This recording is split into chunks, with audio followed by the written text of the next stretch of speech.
What's up, all you nerds and turds? It's me, it's Steve, it's him, it's Andy, it's him, it's Matt, and this is indieRIFT Podcast, the internet's #1 indie gaming news, reviews, and previews podcast you've never heard of.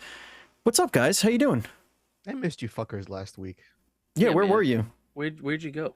I was near Matt, but didn't see Matt. What the hell? Oh, yeah, that's right. You were in there for like a week, weren't you? I went to Boston. Yeah, why didn't you call me? I forgot about that. Well, I was in like Worcester.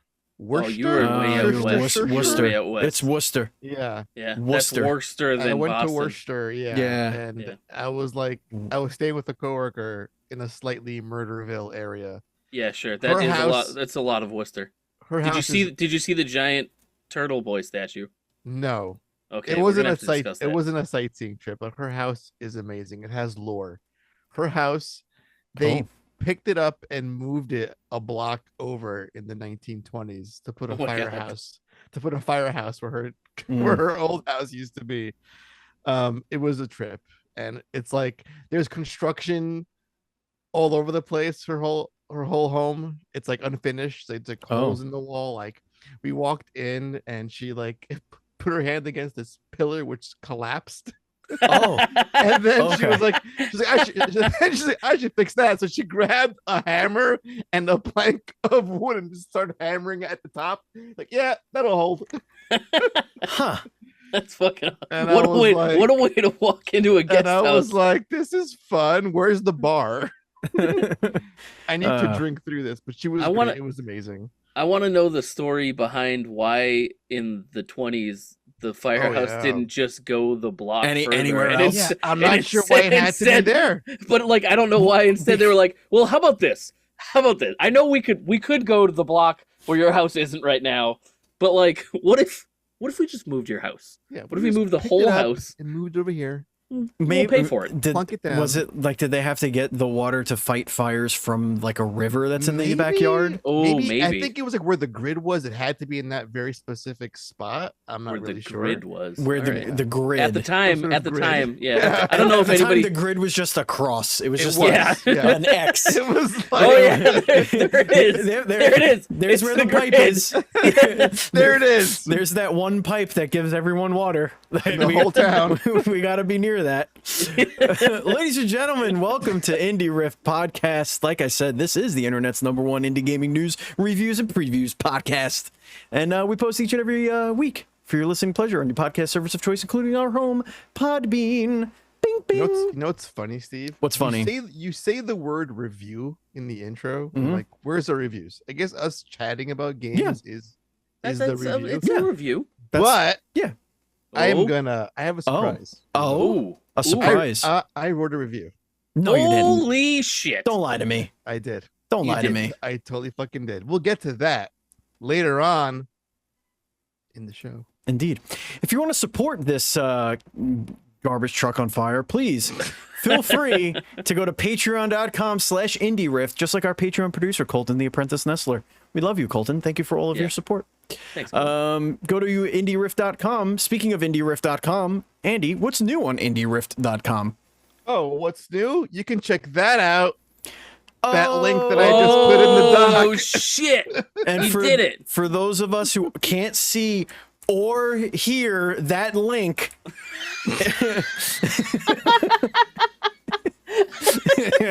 Yeah, you know they do have those newfangled audible links. Yeah.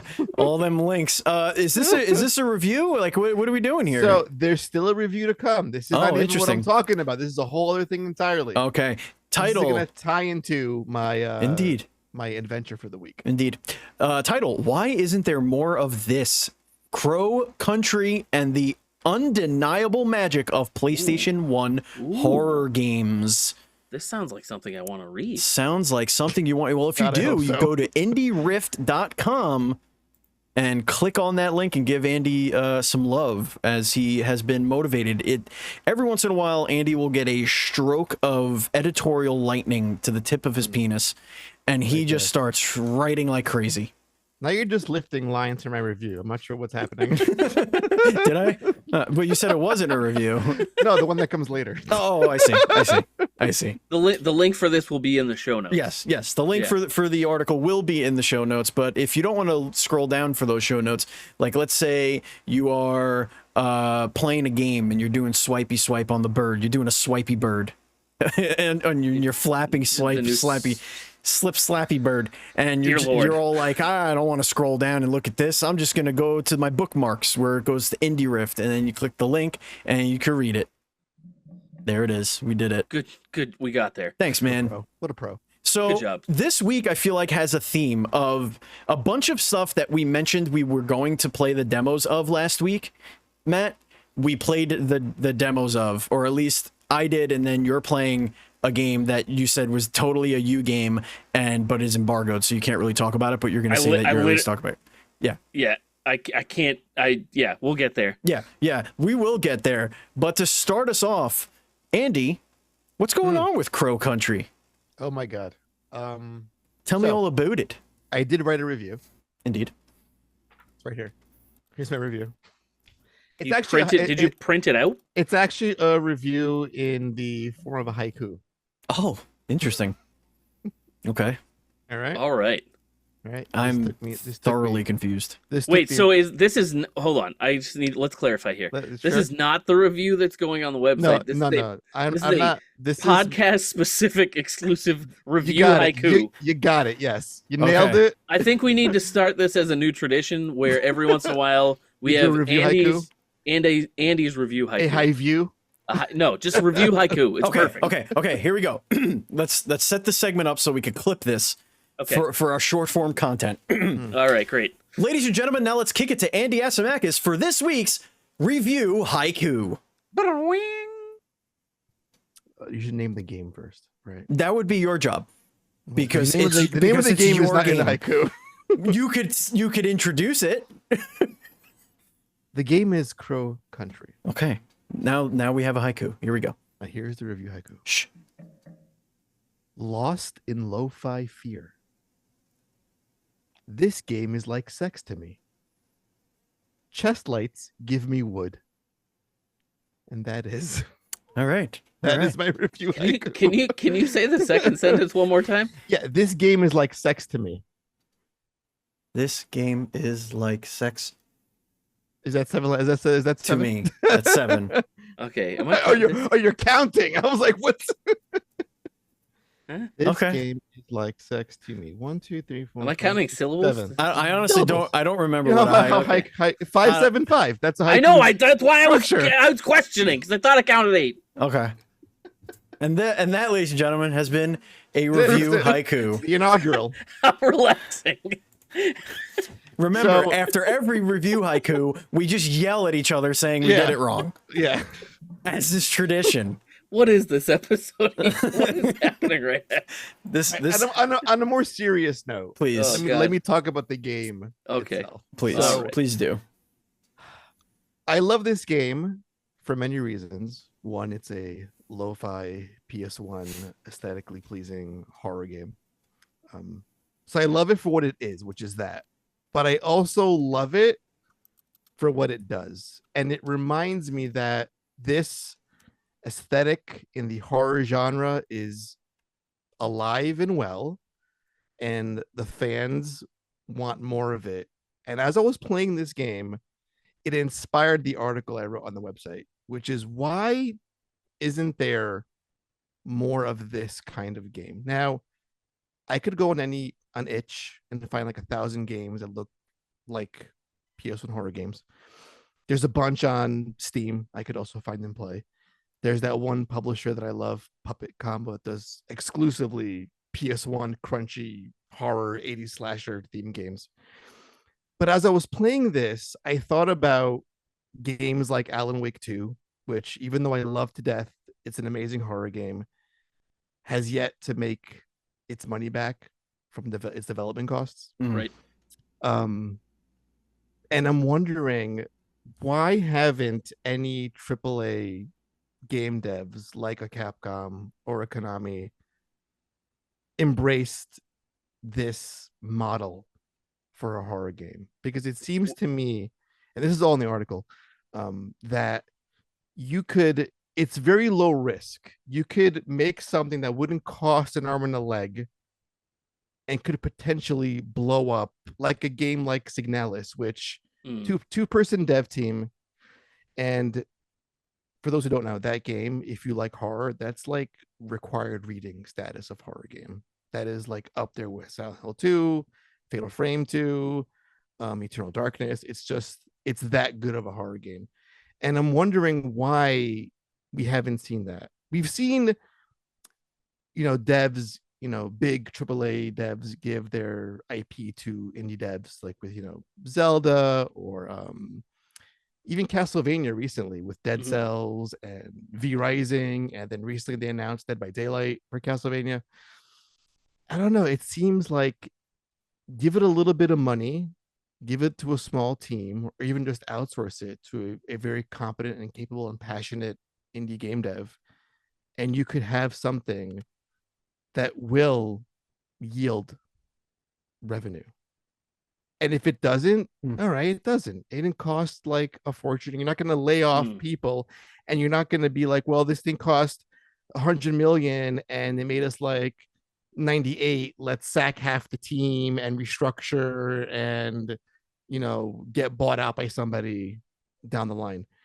I mean, that's what this game really did to me. Like, because again, it's pure PS1 horror. It's quirky. It's weird.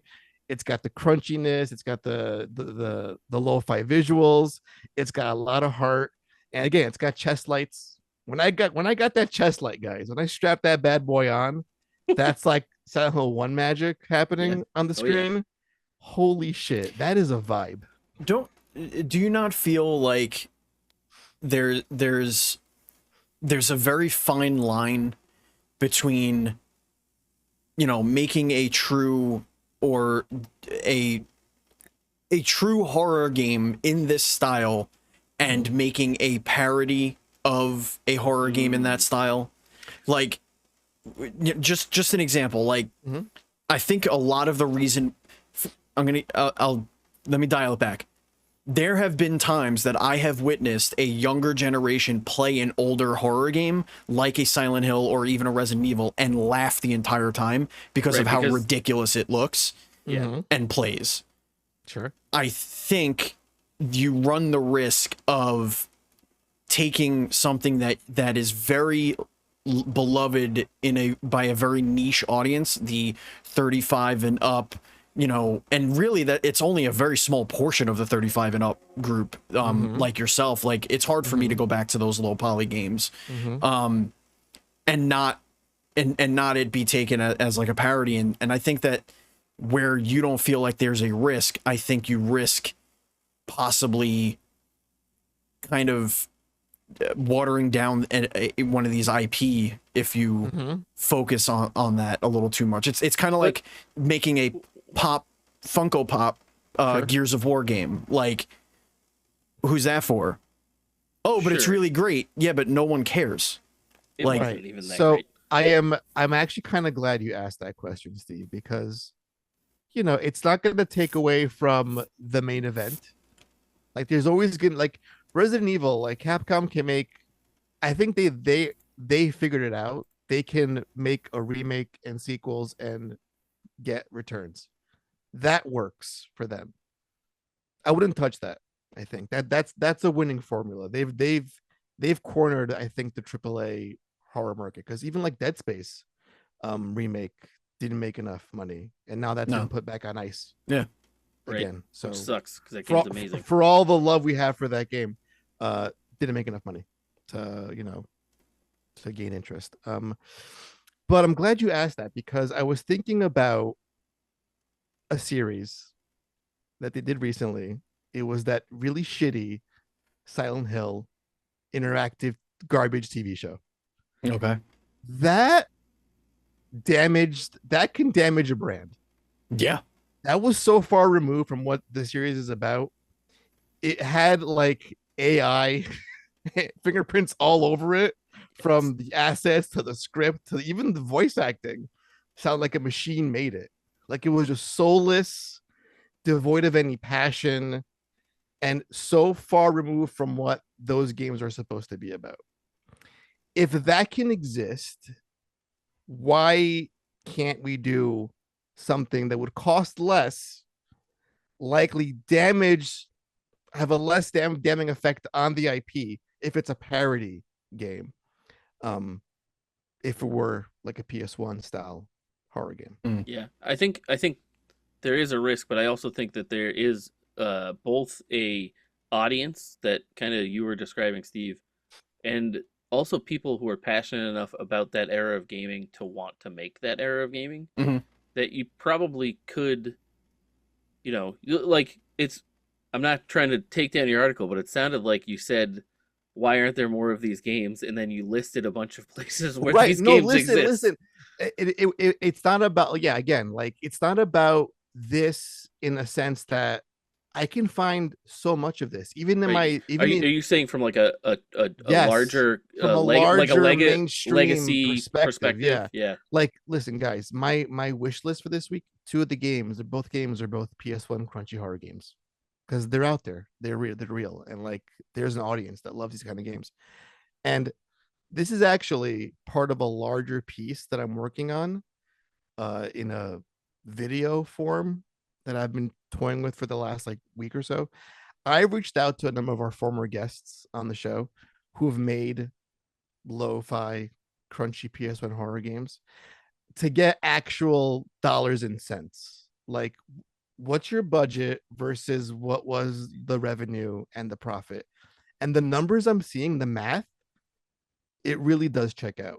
I've asked like 4 people, just like, hey, off the record, and then potentially on the record for this video, what was the amount of work you put in? What was the budget? What did you spend? What did you spend? What was the outlay?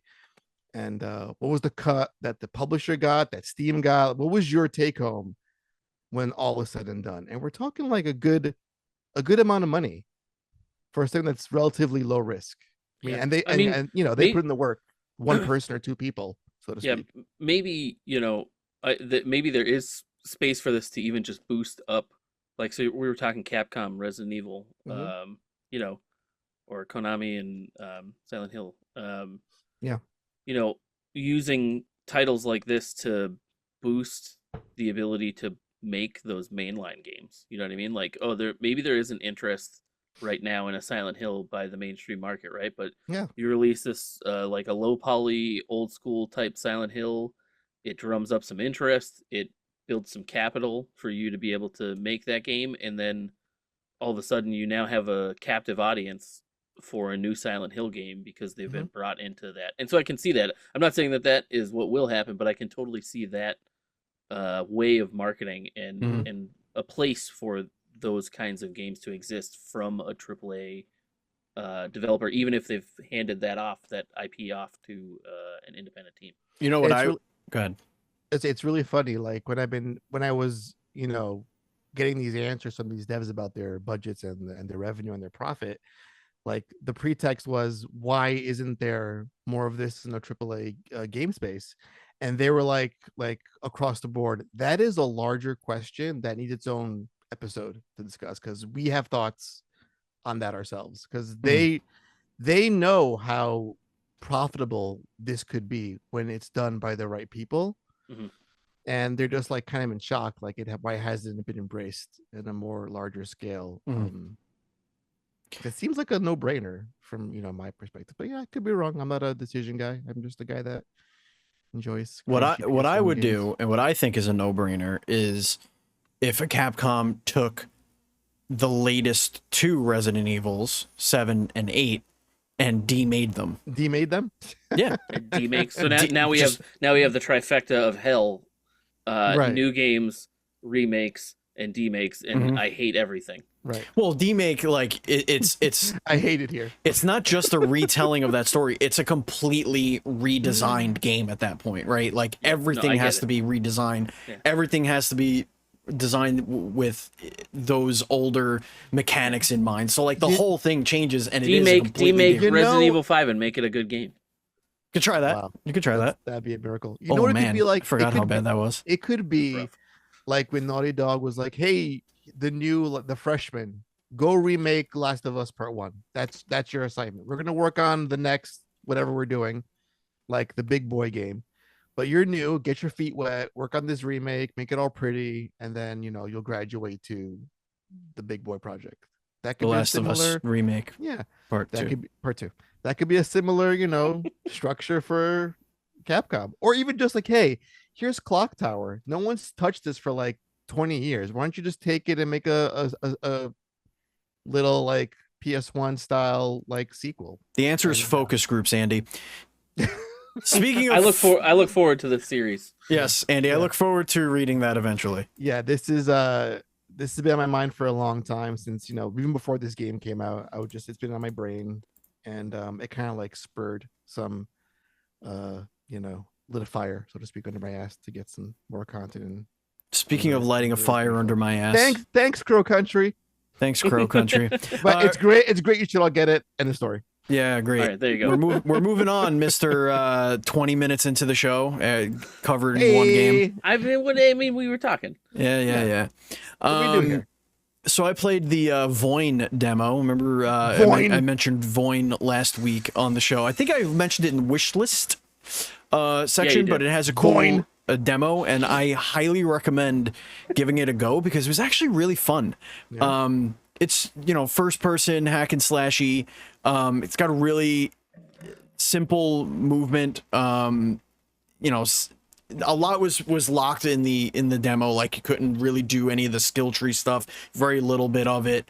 Items really were just for show. They didn't really do anything, but you could see where the game wants to go with how you level up and how you power up your abilities and everything like that. It has a nice edgy kind of attitude, but it's not like too over the top.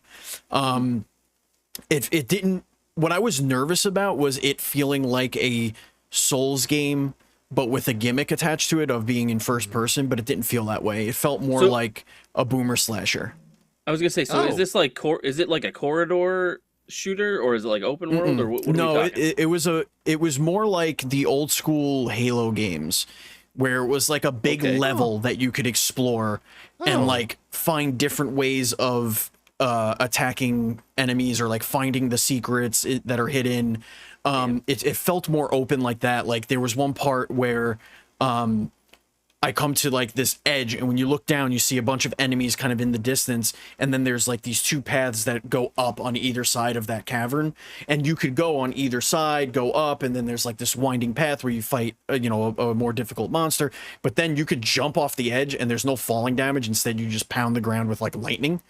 And so like I just decided, all right, I'm gonna jump down and fight everything down there, and then I worked my way back up to where I was so I could go off on this other path. There's some like secrets you could find, breaking like little ice boulders, and like find like a treasure chest. Unfortunately, in the demo, nothing matters really because the treasure you can't really use. But the combat feels good, which is the most important part.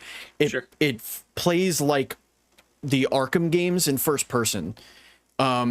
You are, just fighting and comboing, and then the enemies will flash yellow. That's when you got to dodge.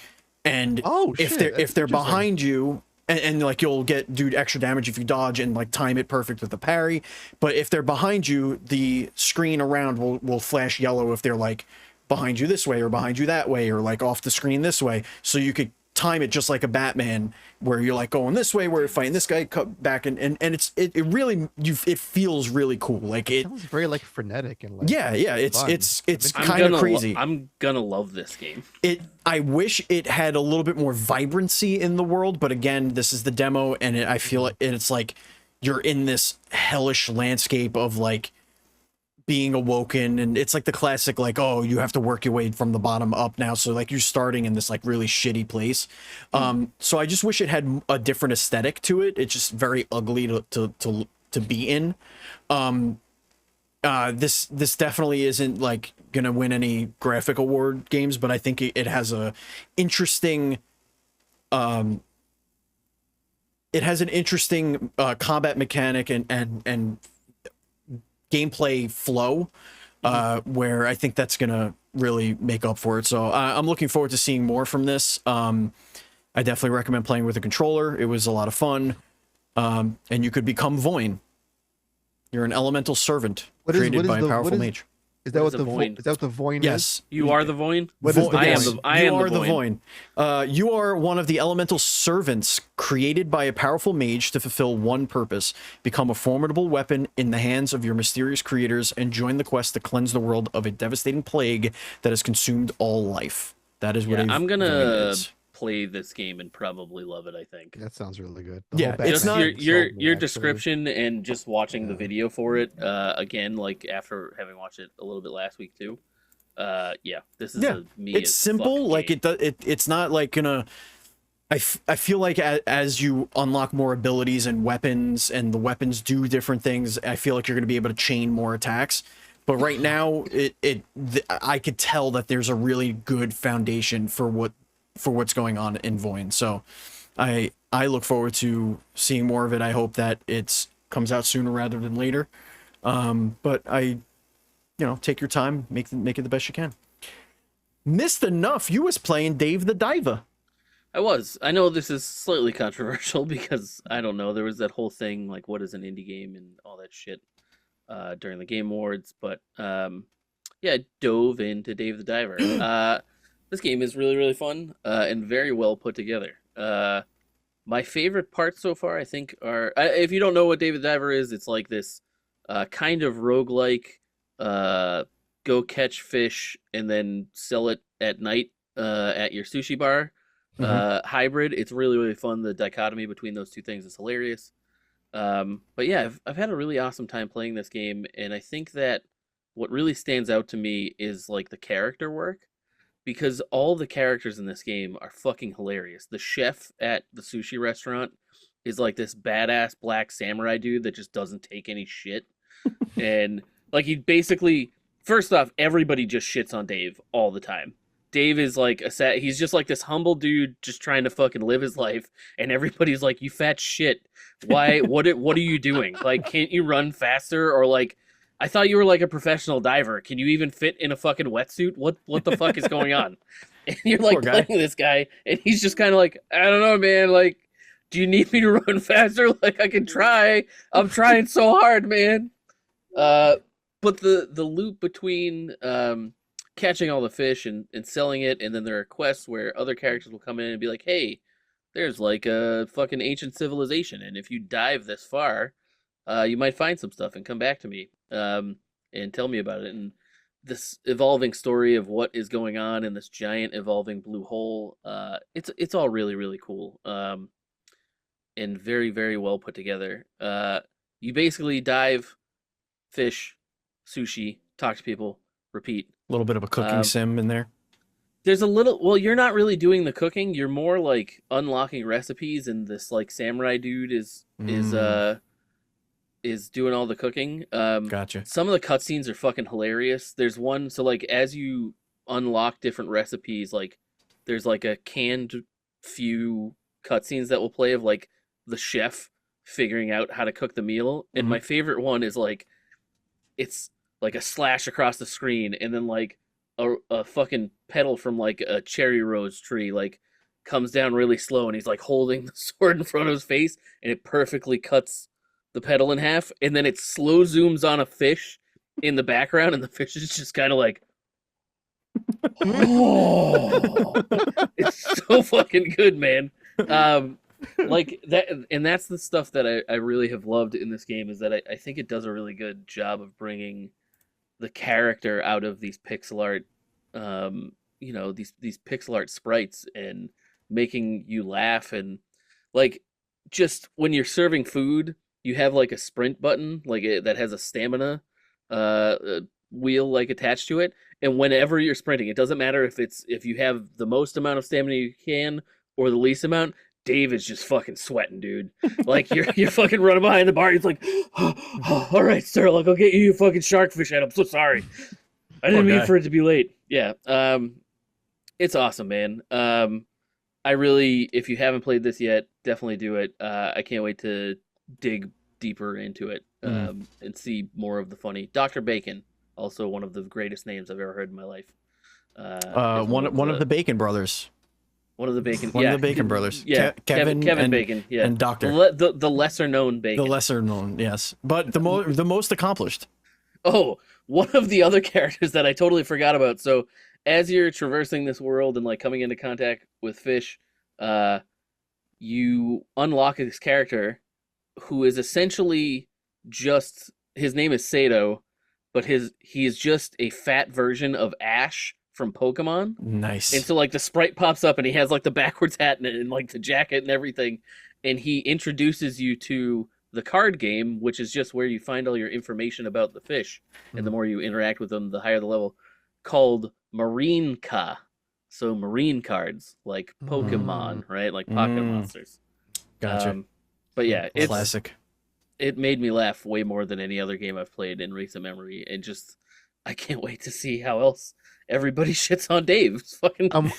I'm wondering how there's like a Godzilla expansion to this game that came out.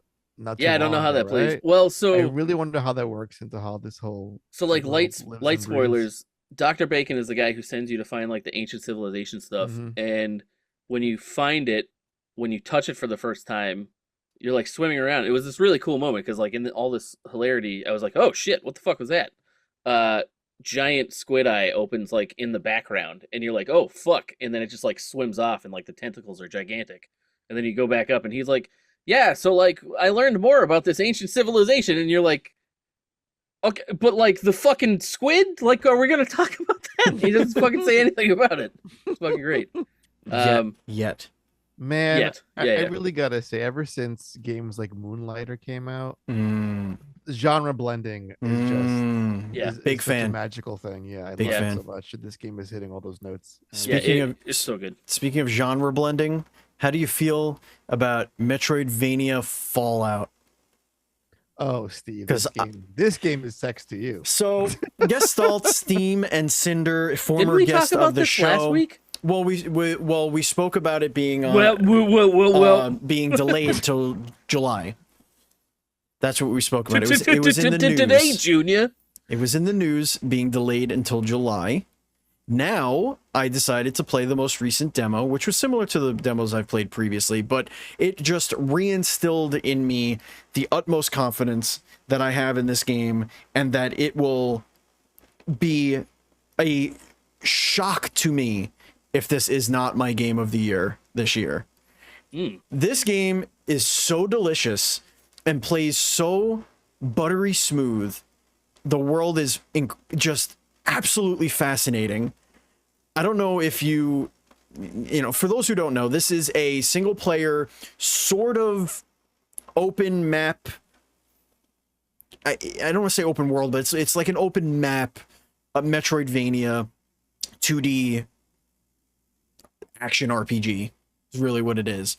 But you can pick up and it's my favorite part of this whole thing, besides like the actual storytelling, which is brilliant. You could pick up missions, you can meet other NPCs that will give you missions, you could go on dives into these vaults that are underground as you're exploring and everything like that. But it has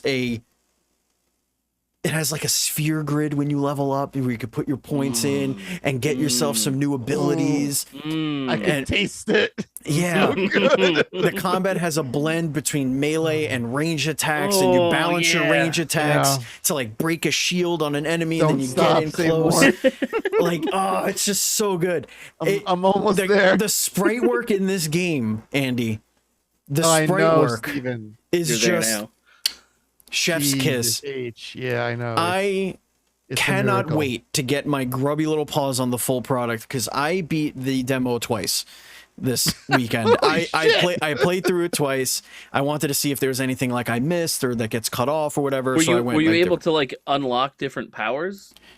So, or like, is there enough in the demo that you were able to go down some different skill paths? You can allocate your ability points, your AP, any way you want in the demo. So the first time I did it, I went south and I did all of the branch on the bottom, and then the second one I did I think it was either the top or the top right or something like that.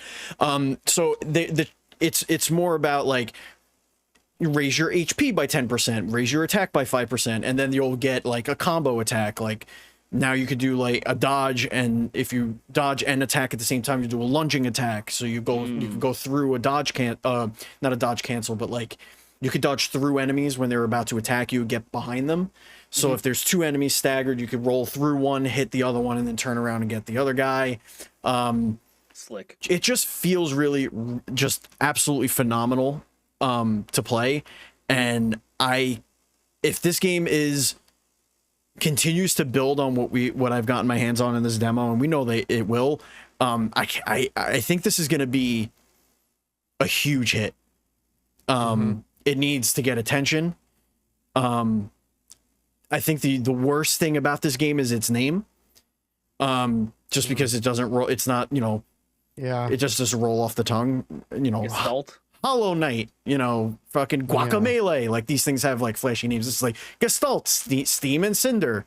It's like, I don't know. I feel like that's pretty good. Yeah, I would even say Steam and Cinder would be, I don't know, whatever. That's the only thing, like when I tell people about it, just doesn't roll off the tongue. It's actually kind of a tongue twister, actually, Steam and Cinder. Gestalt, Steam and Cinder. It's just a little tongue twister. But phenomenal. This reminded me of what it was like to be blown away by, Super Metroid back in the day. That's a good feel. Yeah, I'm very excited for what's happening here. Character design is so good. Yeah, I think all three of us are probably going to end up playing. I'm gonna play this it's game a long so time good. coming too. It's been years since we first played the demo of this, and I just feel like it's right at the finish line. Just get it done, because it's almost here, man. I know, like a still, month. man. Cannot wait 2 months. any longer. 2 months. Very excited. Speaking of very excited, Matt, just real quickly, tell us what you've been playing for discussion on next week's show. Hive Jump 2, Survivors. Indeed. I'll tell you, it's good. And that's all I can say. I don't even think you could say that. Oh, yeah, no, I can't. Sorry, yeah, no. It's a game that I've been playing. It's a game that I've been playing. Last week, we had mentioned this looks like a Matt as F game.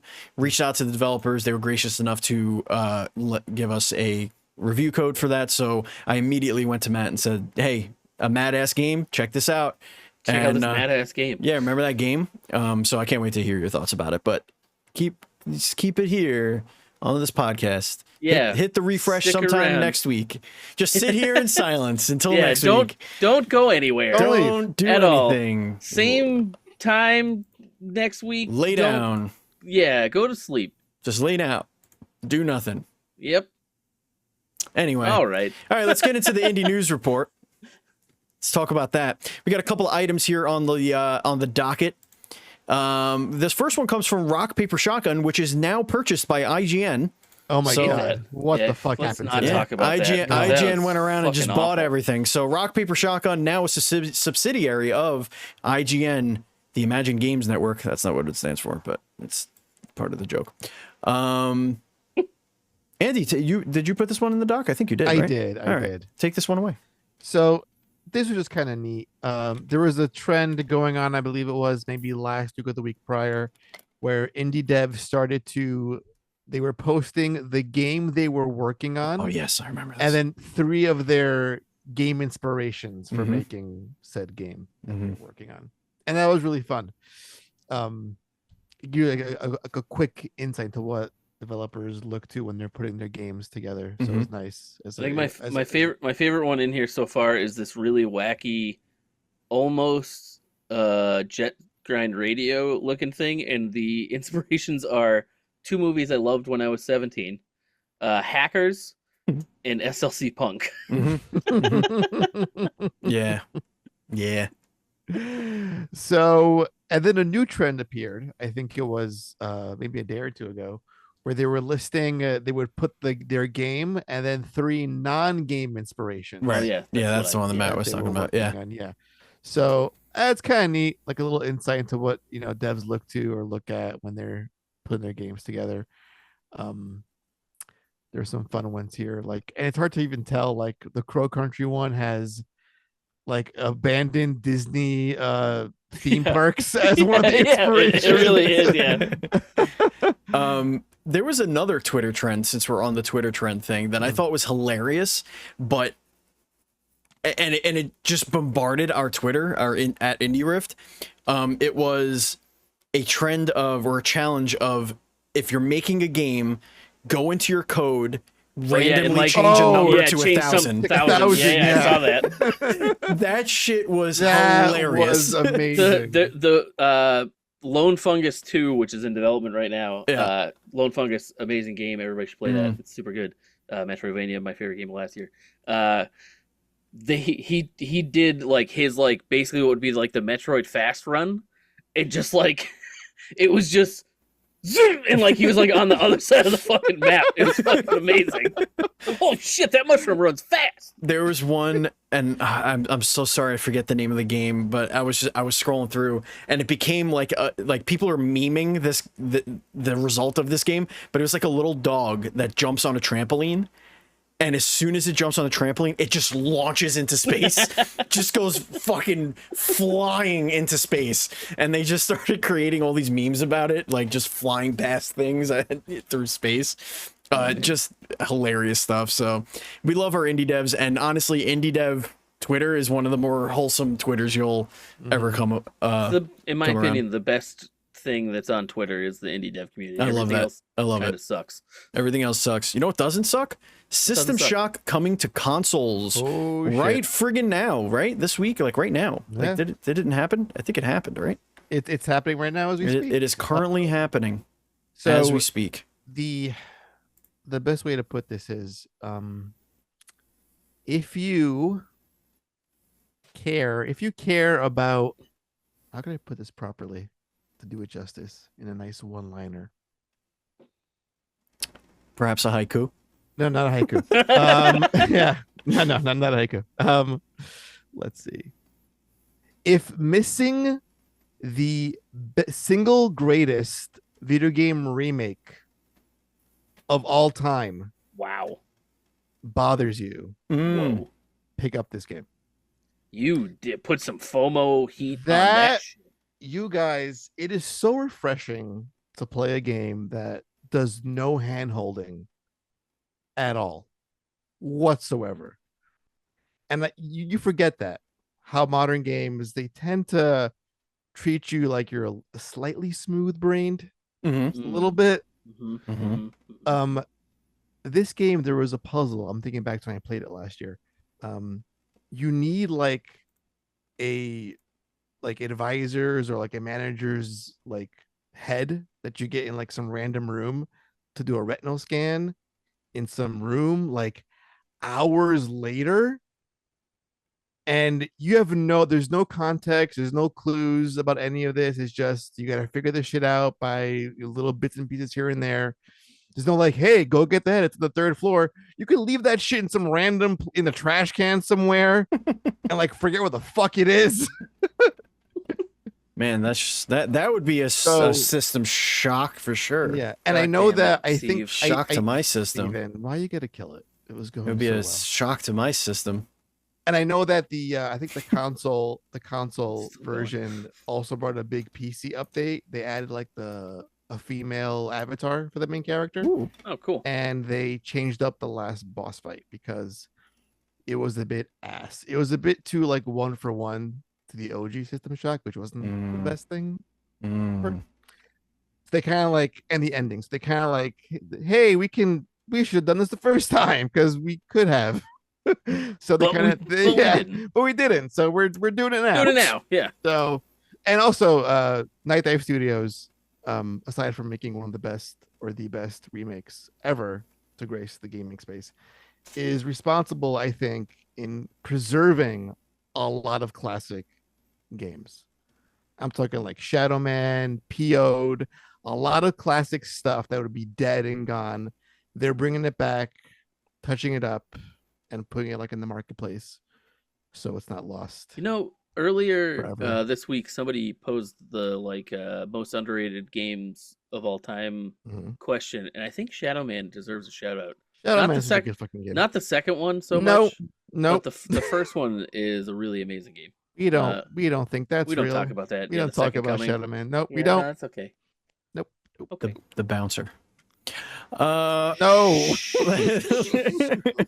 Let's get into the wish list roundup. This is where we just point out some cool games that came across our inbox, or we were just looking through Steam, or maybe they just came across on the Twitter, or maybe you submitted them in our Discord by joining our Patreon, patreon.com/indieRIFT. Let's go right into the first one here that is on the list here, called Second Son. The Second Son is a high-octane first-person shooter with RPG elements set in an open world filled with intriguing landmarks, procedurally generated dungeons, and tons of loot. So this is like a looter-shooter, RPG elements. Looked pretty cool, like shooting the guns and throwing magic and stuff. Very like Borderlands-esque, except not cartoony and silly. If you watch they kind of did the thing with the trailer where they showed you the absolute most boring part of the game for 50 seconds of a 1 minute and 26-second trailer.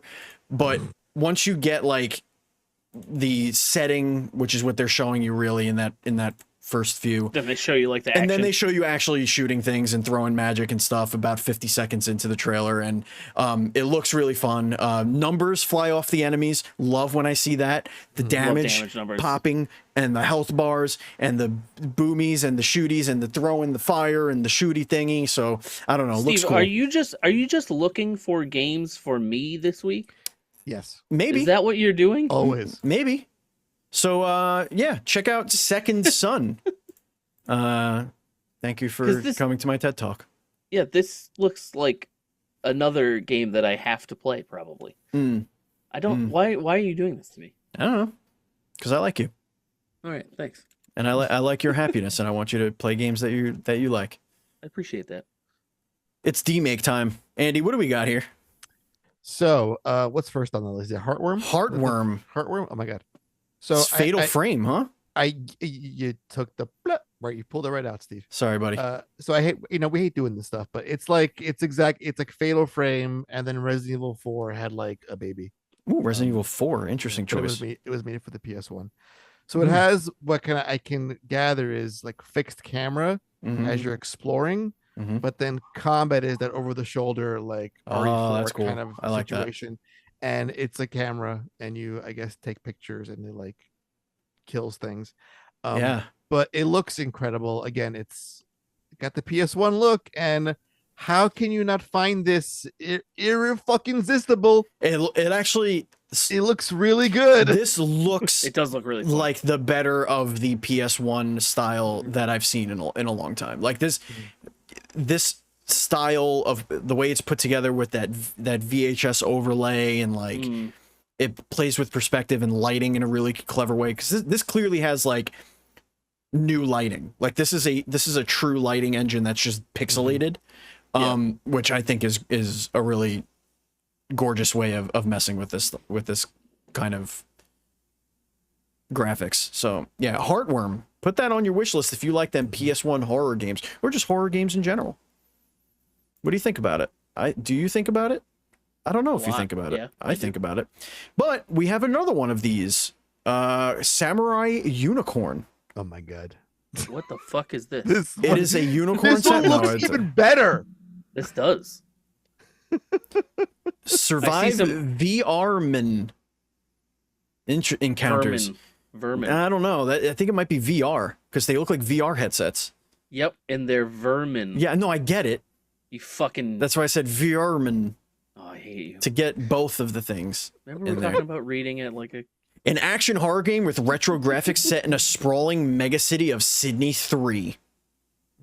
Okay. But this one has like a pure like third person shooter vibe to it. This Like, feels more through and Dino through. Crisis than... And it's so wild seeing like these graphics with like RE4, like I'm gonna target the leg, shoot that out, target the arm, shoot that out. Right. And just seeing like all the modern touches with the old school graphics. Oh my god, you get What the is this? powers of What a is- samurai unicorn. I was gonna say, do. what's the ghost samurai? Yeah, stuff going baby. on?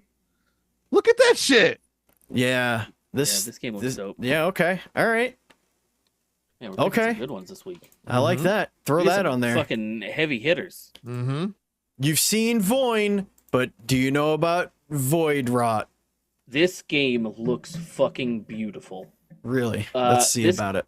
This actually came across my Twitter literally like hours before we were recording. Ooh. I posted it in the Discord, and I think Andy's reaction was, "Holy shit!" Yeah. Oh yeah. Holy fuck.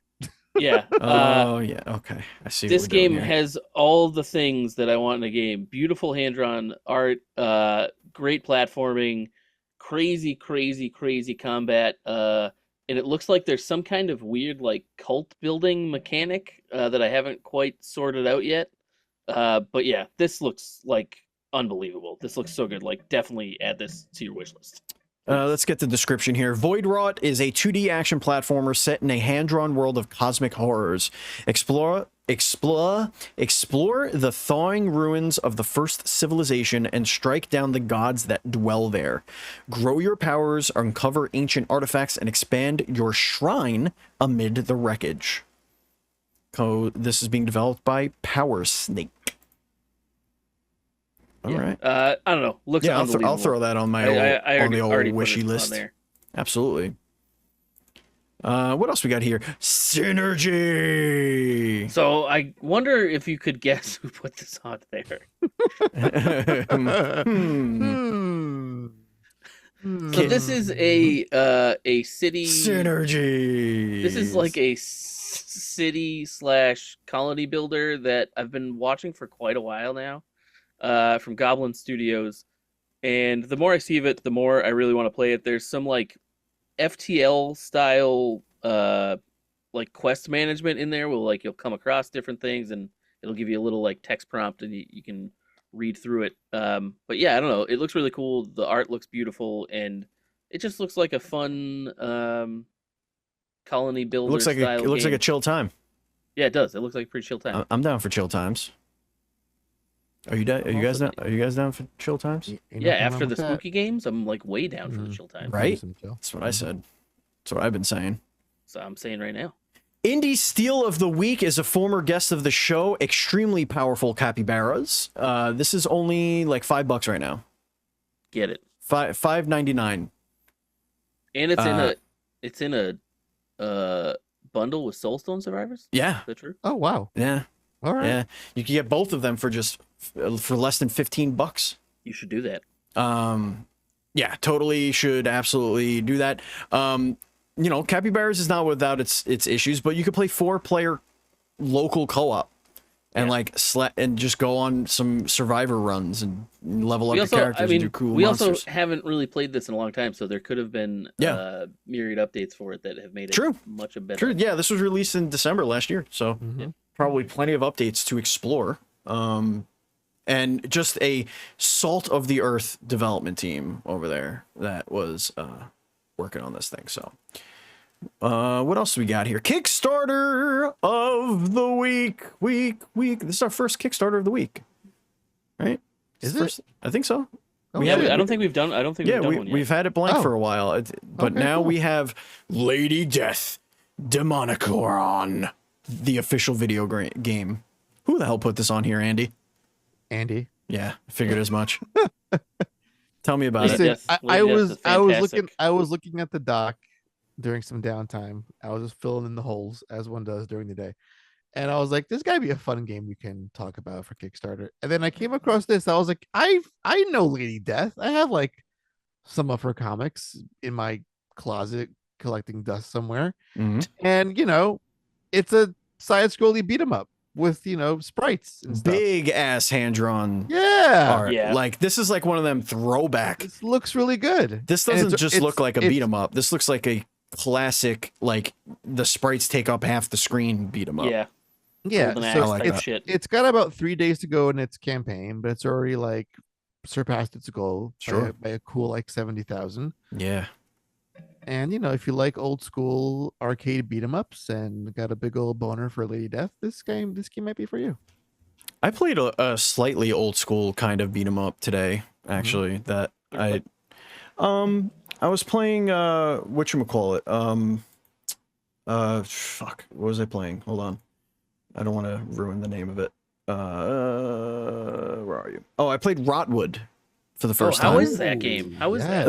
It was pretty fun. It reminds me a lot of Cult of the Lamb in the way the combat works. I didn't play that much, but I do know it is co-op.